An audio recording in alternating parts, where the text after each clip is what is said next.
이 물의 컵에 물이 딱 반이 있습니다.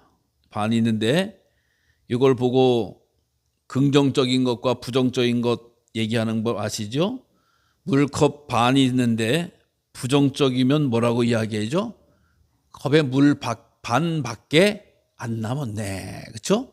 컵에 반이 있는데 부정적인 사람은 반밖에 안 남았네 라고 이야기하죠. 긍정적인 사람은 어떻게 이야기해요? 뭐라고요? 잘 모르겠어요? 반이나 남았네. 그러니까 똑같은 물이 있는 걸 봐도 시각이 다르다는 거예요. 반밖에 없네. 반이나 남았네. 이렇게 얘기하는 거야.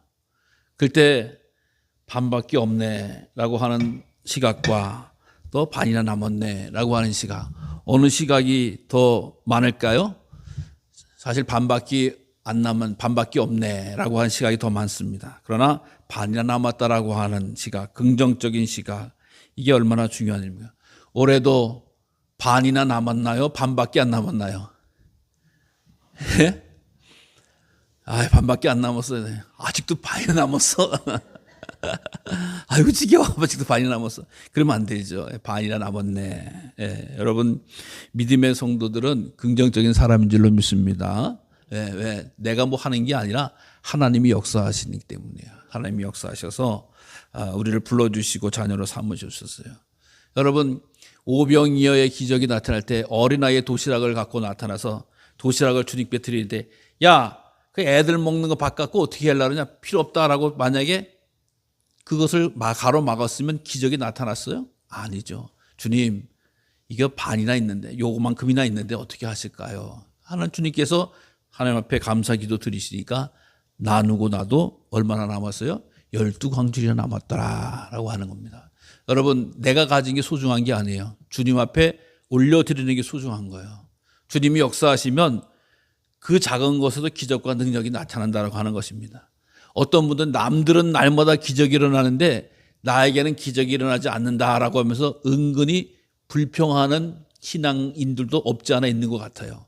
그런데 그러지 마시고 나의 삶 속에, 인생 속에서 긍정적인 기대와 소망을 입술로 고백하면서 주님께 영광을 돌리시기를 바랍니다.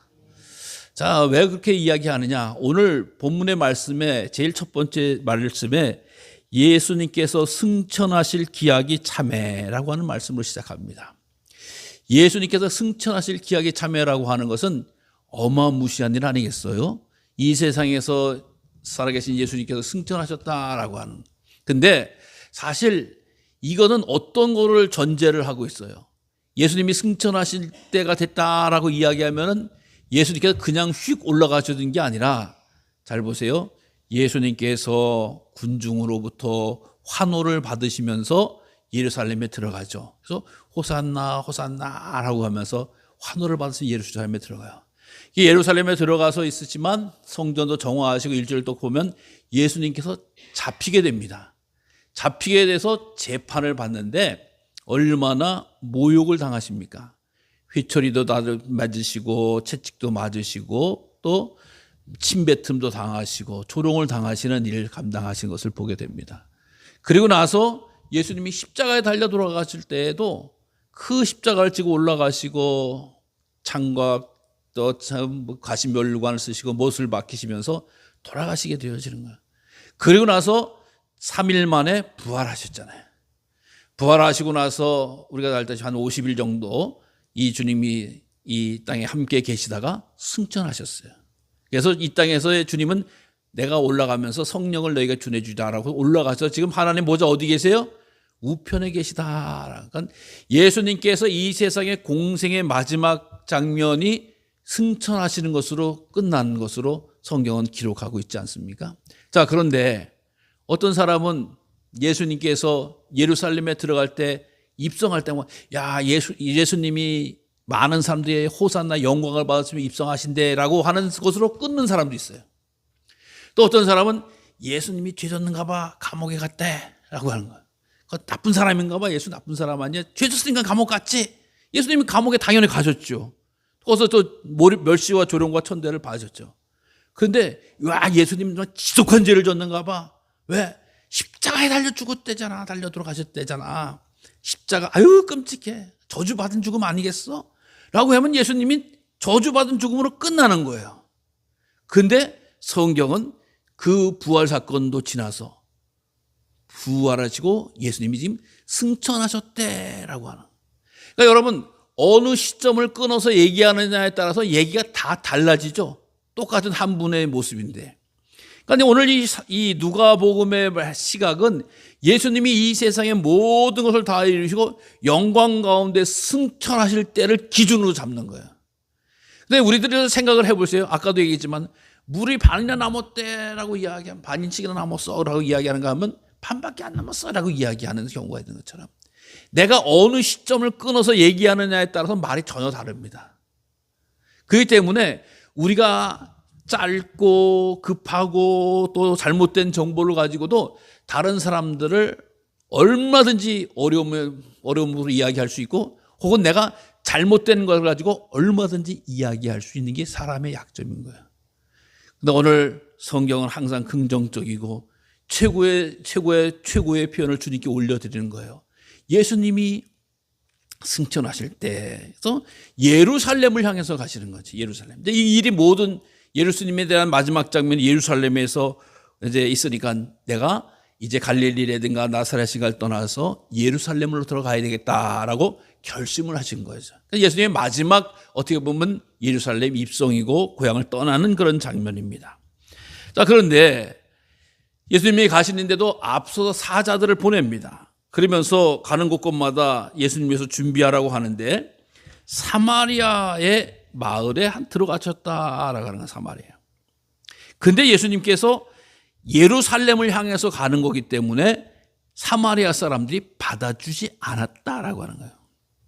자, 이 갈릴리 지역에서 예루살렘에 올라가는 길이 제일 빠른 길, 웬만한 게 다 사마리아를 통과해서 가는 길이 맞아요.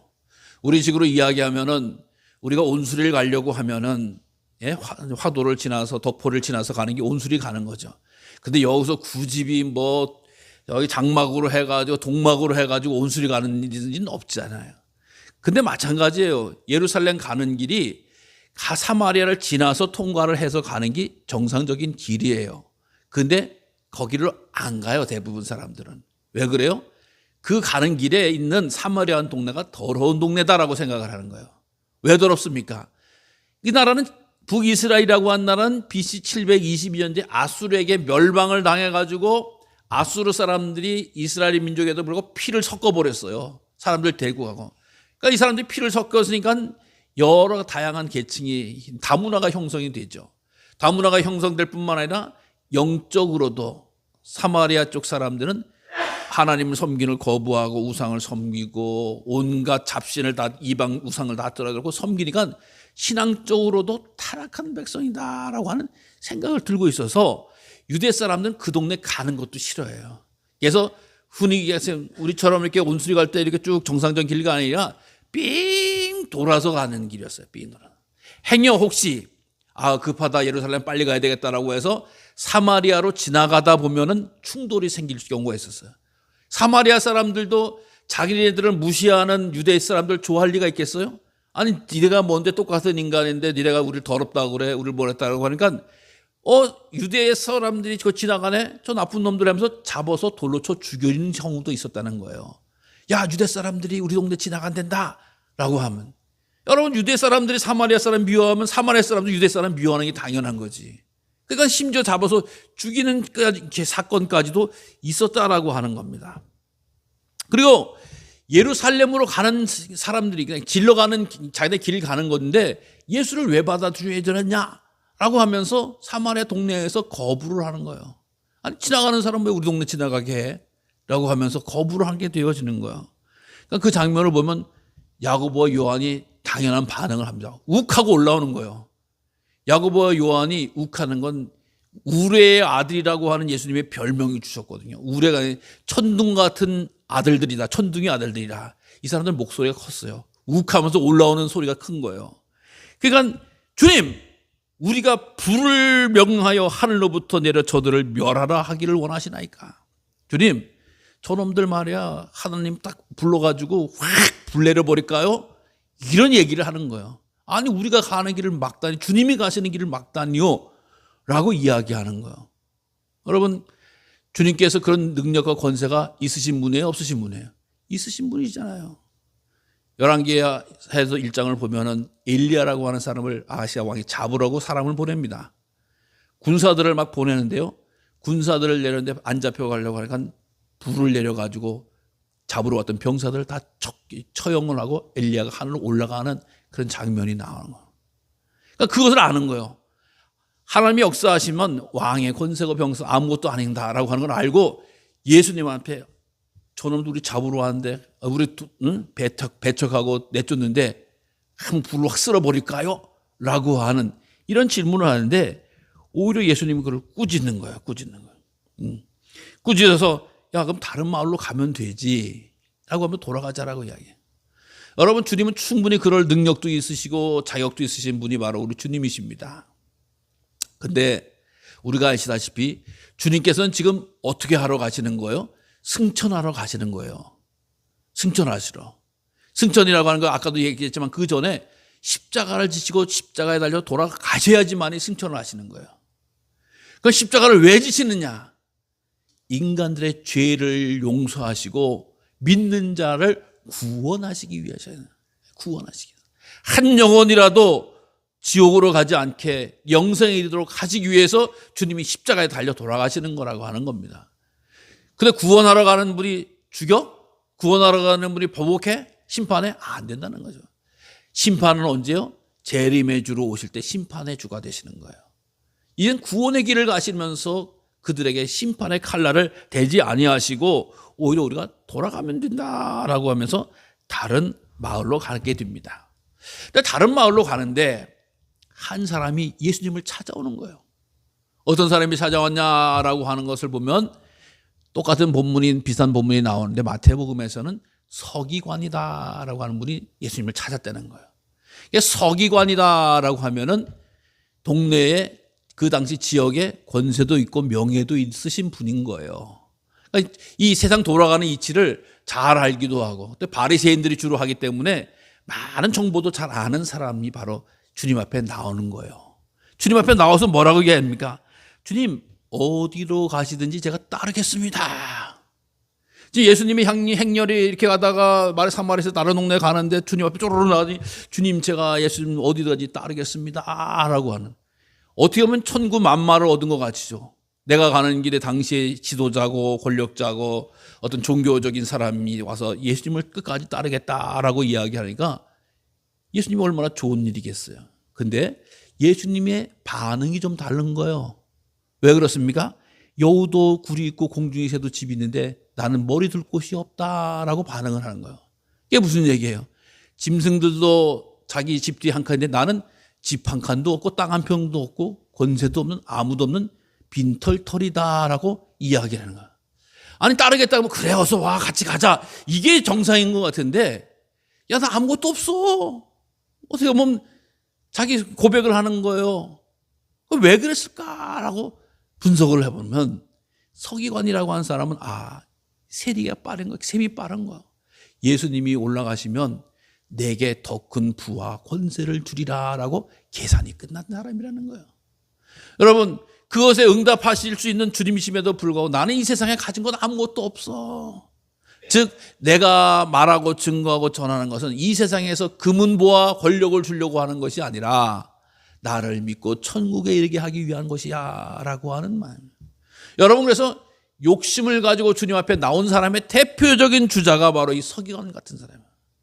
주님 제게 권세를 주세요, 주님 제게 물질을 주세요, 제가 정말 세상을 다스리는 뭘 주세요라고 하면서 그런 욕심으로 주님께 나왔을지라도 변하여 새 사람 되어져서 주님의 은혜면 충분합니다, 주님의 사랑이면 충분합니다, 주님의 인도하면 충분합니다라고 고백하는 은혜가 있는 거 아니겠습니까? 근데 그 자기 욕심을 가지고 주님 앞에 나온 거야. 그러니까 주님이 안 된다라고 지그시 거절을 합니다. 그러면서 또 다른 사람을 보면서 이제는 주님이 부르시는 거예요. 그 사람이 뭐냐면 나를 따르라 라고 이야기하니까 뭐라고 해요? 내 아버지 장사 좀 하고 갈게요.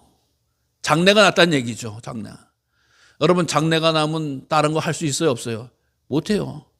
어떻게 보면 저희가 장래가 난다면 저도 장례식 가가지고 있지 목사로서 와서 설교하거나 다른 목회 활동 거의 안 해요. 다른 목사님도 마찬가지예요.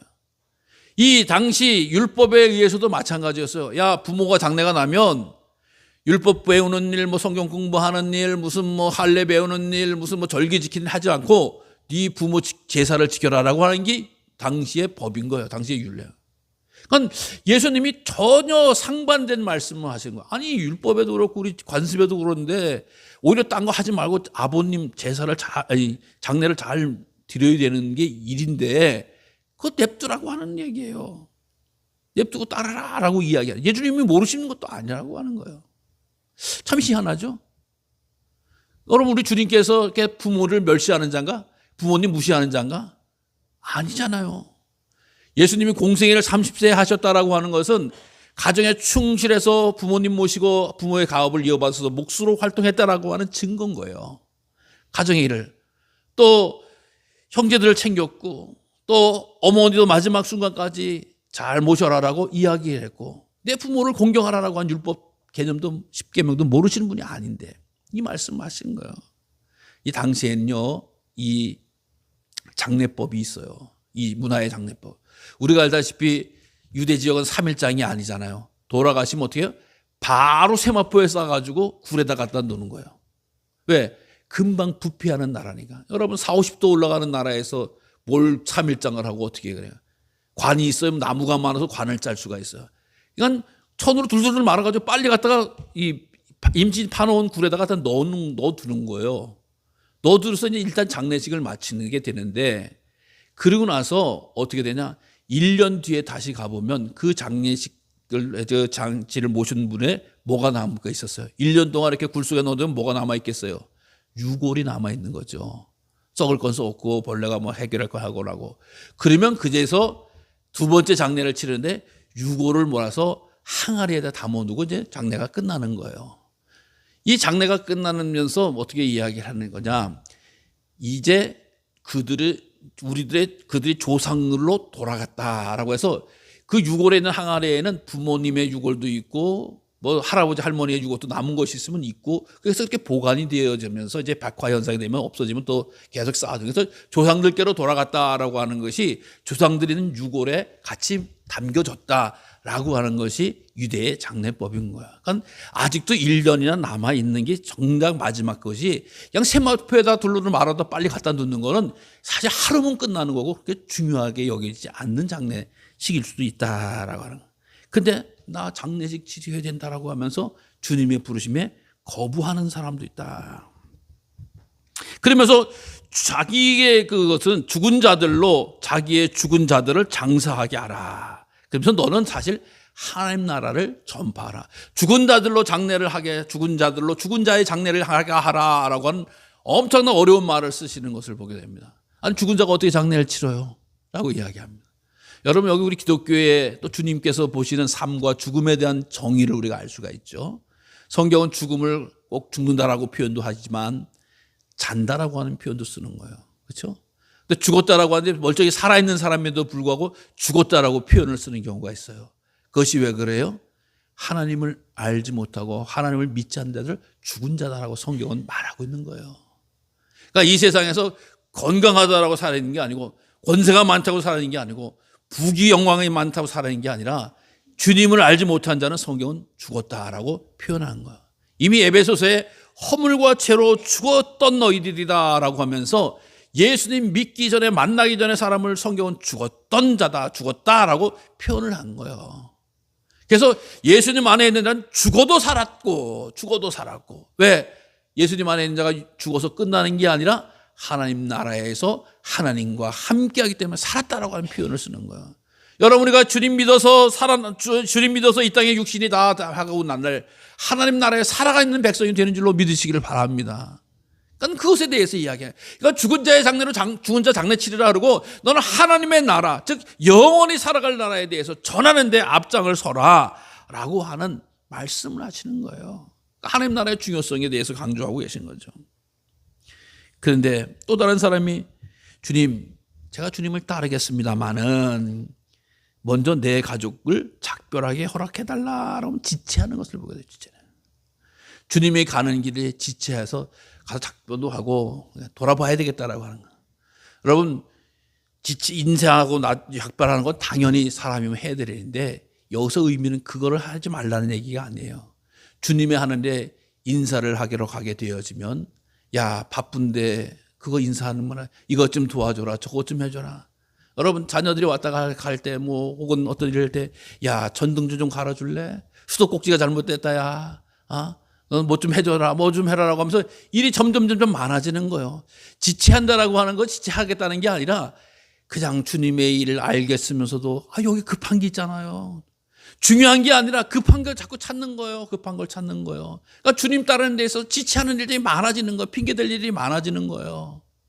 여러분, 우리가 주님 앞에 예배 드린다라고 할 때 시간을 딱 정해놓고 준비하고 달려 나오려고 해도 여러 가지 지체일 게 있잖아요. 아니, 참, 밭에 가서 뭘 해야 되는데, 쑥국질 잠궈야 되는데, 틀어야 되는데, 무슨 뭐를 심어야 되는데, 팔아야 되는데, 누구 장사 파야 되는데, 말아야 되는데, 여러 가지 일들이 다 지체할 일이 생기잖아요. 그래서 예배 빠지는 경우도 있잖아요. 못한 드리는 경우도 있잖아요. 근데 그것이 아니라고 하는 거야. 정했으면 그냥 해야 된다라고 하는, 주님의 뜻에 주님의 영광이 최우선이 되어진다라고 하는. 여러분, 주님께서 제자들을 부르실 때 나를 따르라 라고 말씀하실 때 어떻게 했어요? 주님, 잠깐만요. 내가 고기 좀 잡은 다음에 따를게요. 너 고기 좀 잡았으면 주님, 제가 고기 좀 말린 다음에, 아니, 주님, 제가 그물 좀 긴 다음에, 주님, 제가 고기 좀 판 다음에 좀 따르겠습니다. 이렇지 않았잖아요. 그냥 그대로 내려두고 주님을 따랐다라고 하는 겁니다. 이 모습처럼 이 작별 허락, 그러니까 자기 인생에 여러 가지 핑계와 이유가 얼마나 많은지 알 수가 없습니다. 그럴 때 주님께서는 야, 그 손에 쟁기를 잡고 뒤를 돌아보는 자는 하나님 나라에 합당하지 않다라고 말씀하는 것 아니겠어요? 하나님 나라는 저 앞을 보면서, 앞을 향해서, 영혼을 향해서, 영생을 향해서, 구원을 향해서 계속 나가야 되는데 자꾸 뒤를 돌아보면 이것도 해야 될 것 같고 저것도 해야 될 것 같고 일들을 다 내려놓아라라고 하는 말씀인 거 아니겠어요? 저는 쟁기질 해보지 않았습니다만은 쟁기질 하셨던 분들의 이야기 글을 보면 어떻게 해요? 소 한 마리가 혹은 두 마리가 끌고 갈 때 가만히 냅두는 게 쟁기질이 됩니까? 이 쟁기를 하는 분이 소를 움직여야 될 거 아니에요. 그 뒤를 돌아보고 하면 이게 어디로 갑니까? 꾸불렁꾸불렁 암으로 그냥 산으로 가는지 암으로 가잖아요. 똑바로 저 앞을 보면서 자기가 생각한 기준점을 보면서 소를 컨트롤해야 될 거 아니야. 왼쪽으로 오른쪽, 왼쪽으로 가려면 오른쪽으로 가려면 왼쪽으로 오면서 앞으로 쭉 가면서 길을 고루 내서 그 길을 가는 거 아니겠어요? 마찬가지라고 하는 거예요. 주님께서 주신 하나님 나라의 삶을 살아가려고 하면 영원한 앞을 바라보고 목적이 되신 표대 되신 그리스도 예수를 바라보면서 온전한 모습으로 달려가야 된다라고 하는 겁니다. 여러분, 이 세상 살아가는 동안 우리들에게 뺏겨야 될 것, 바빠야 될 것, 또 순서 뒤바뀌어야 될 것, 급한 것, 중요한 것, 사람의 습관을 따라 해야 될 것들 많이 있습니다. 그러나 우리가 하나님 나라의 백성이 합당하다고 하면 주님의 것을 먼저 기억하시기를 바랍니다. 주님의 것을 먼저 바라보시길 바랍니다. 여러분, 이제 2025년도 후반기가 시작되는 거 아니겠어요? 이번 주가 지나고 또 다행히 감사절기로부터 시작되는 거 아니겠어요? 우리가 세상을 살아간다고 하면 열심히 뭔가 한다라고 하지만 정작 하나님과의 관계가 없다라고 하는데 하나님의 일에 대해서 뒤처리 되어졌다고 하면 그 순서를 되바꾸시기를 바랍니다. 하나님과의 일과의 관계에 최선을 앞세우시기를 바랍니다. 하나님 나라에 합당한 삶으로 맞춰주시기를 바랍니다. 주님이 무엇을 기뻐하시는가라고 하는 걸 잘 보시기를 바랍니다. 그냥 세상 일에 급해서 말도 빨리 하고 저도 급하게 하면 온전히 되지를 못하는 거 아니겠어요? 오늘 전 누가복음 말씀 보세요.